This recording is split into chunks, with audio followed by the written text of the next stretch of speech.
What's up everybody, Tom here with another video. In today's video we're discussing our technical analysis levels for the S&P 500, Nasdaq, Bitcoin, AMC, gold, silver, US oil and more. Tomorrow the FOMC statement and FOMC press conference will come out. The market clearly waiting for this news. Where to next? Stay tuned to find out more.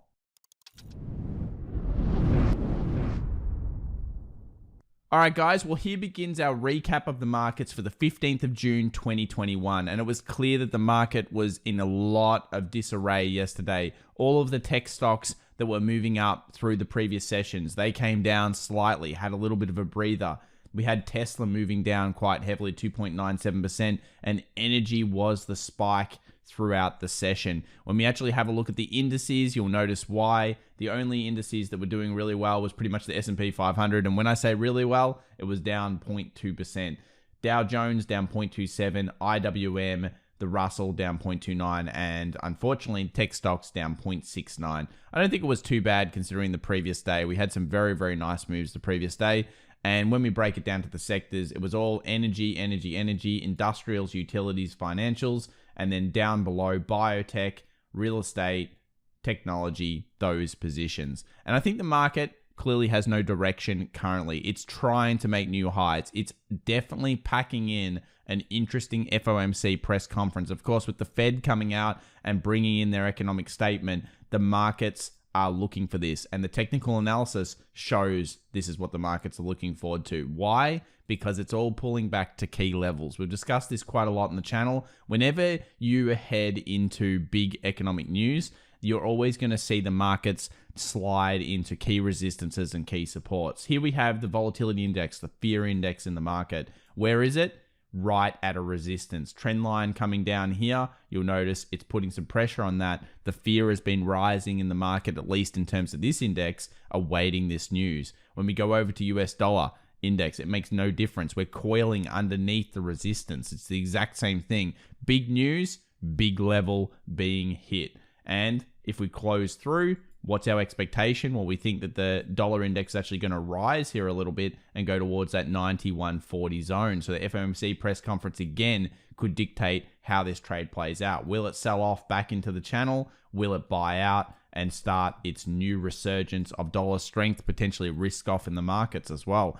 That's something that we will need to consider throughout the session. What else have we got? We've got gold moving down here heavily. Our 8-hour trend line got breached. When it got breached, it was all over, unfortunately, for gold. We saw the signs of weakness over here, and hopefully a few of you didn't get too stuck in this one after we saw those signs of weakness. However, it is finding some form of base. I mean, we have the 1842 previous resistance, a nice level on the daily. You'll see a 200 simple moving average and a 50 exponential moving average sitting around here.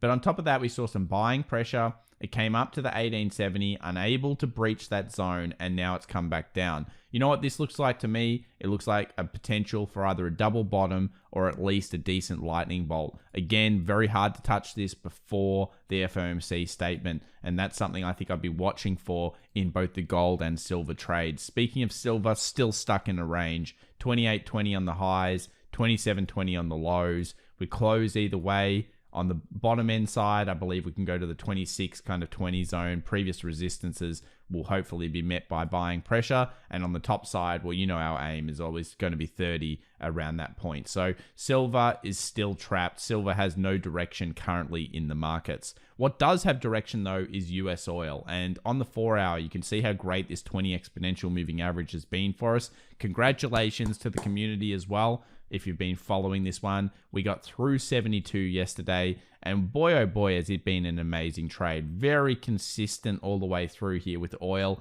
in our anticipation towards the 75. The articles are being written, guys. We said the $100 articles would be coming. They started around here. They're coming even stronger right now. And you know what? We don't have that expectation. Just because everyone's trading the $100 option and just because everybody says it's going to get there doesn't mean you believe it's going to get there. Where is the most logical point for resistance? It's going to be around 75.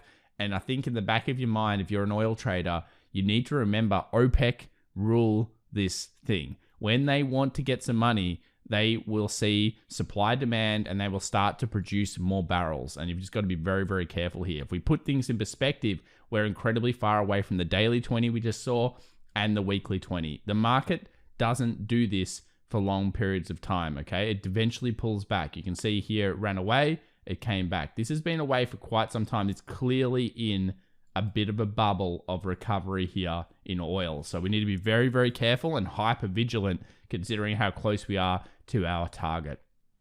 AMC traders, bit weak yesterday. I know it was up and I know things would look good, but you know what? When it gets through this $60 range, it should have been able to at least hold above the $60 range and more importantly, hopefully go towards the $69 area. You know, if I look at this on the chart in the 15 minute, I would say this is like a head and shoulders. We've got the left shoulder, we've got the head, we've got the right shoulder, and you can see that neckline coming through here. Now, if it breaks through that, where do we go? All the way down to $52 territory. If it breaches the right shoulder and breaks past this level, which is around $60.60, then hopefully we can actually start to put some good work in and move towards the 69. But if I was looking down the 15 minute, I'd certainly be paying some attention to it because it's a pretty decent pattern actually on the 15 minute chart. Well worth watching. And for AMC traders, good luck out there tomorrow. Let's move over now to Tesla.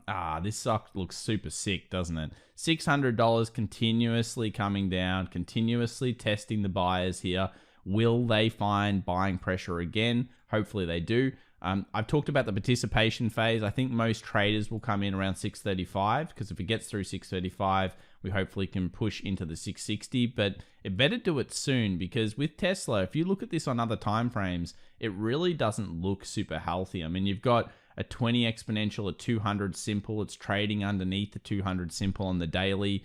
It's finding weakness. It's really just not showing the signs that you'd want a stock to show when it's going bullish. So at this stage, we'll just continue to watch it and we'll cover it on the channel, but I haven't seen a great signal yet. For the bears, where you want to get in, underneath 560, I think will trigger a huge amount of sells. 500 first target, 450 second target. So this still looks sick when you look at it on the chart.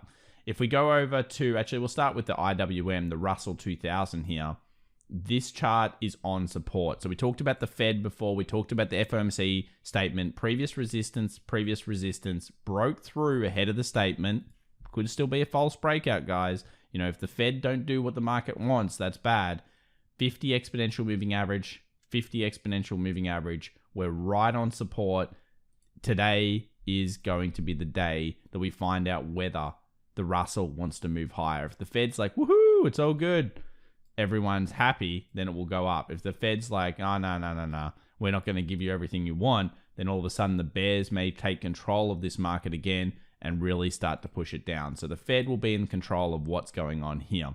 Let's now have a look at the US 100. It's another story of the exact same thing. You can see the futures trade here. We've got resistance, becoming support. The market's pulling back in anticipation again of an interesting meeting. It's going to be highly volatile. And the QQQ really shows here exactly why it's such an important zone. 20 moving average on the 1 hour, bought off. It's been bought off and it's testing it just like it always will before key bit of news. So we're sitting right on the zone where you think the market is about to find recovery. And if the Fed don't present, then the market will go down. I tend to believe that you always want to be optimistic about what the Fed's going to do and that the market will be happy with it, but we still don't know exactly what they're going to say. Let's move over here to the US 500. Here we can see another pullback back down to the previous resistance. The previous resistance acting as support, and now through the session, a little bit of buying and selling going through. It's very small movement here in anticipation of today's event. What I think is that if we check this chart out, this is perfectly normal for it to come back down to these levels. It's perfectly normal for it to put pressure on these levels as well.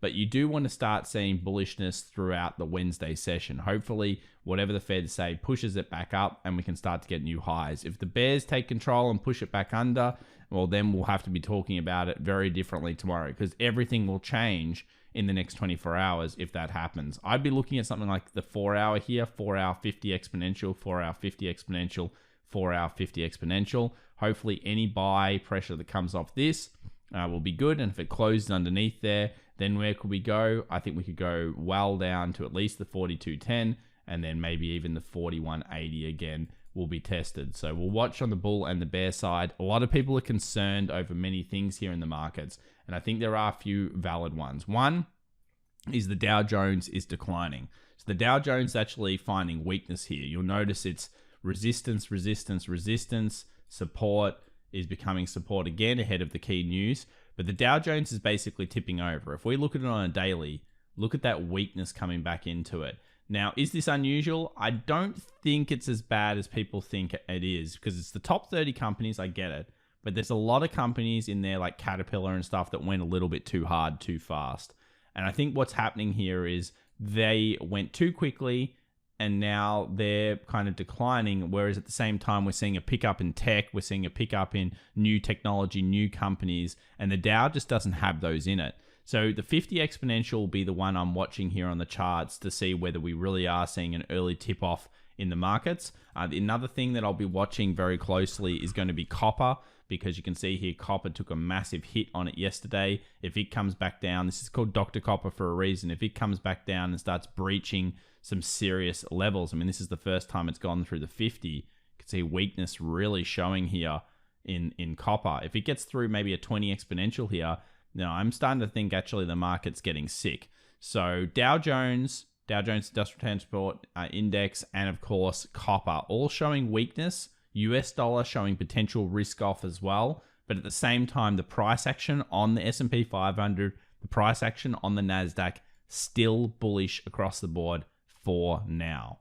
Let's have a look at BTC shorts, 24,927. So this is getting incredibly high here. The whales are still plowing into this, trying to short it off. Of course, this is only one exchange, but that's a huge amount of shorters coming in. When we take a look at the Bitcoin price, it doesn't look like phenomenal, but it is coiling at this stage around this 40K level. That's fine. It can do that all day long if it wants to.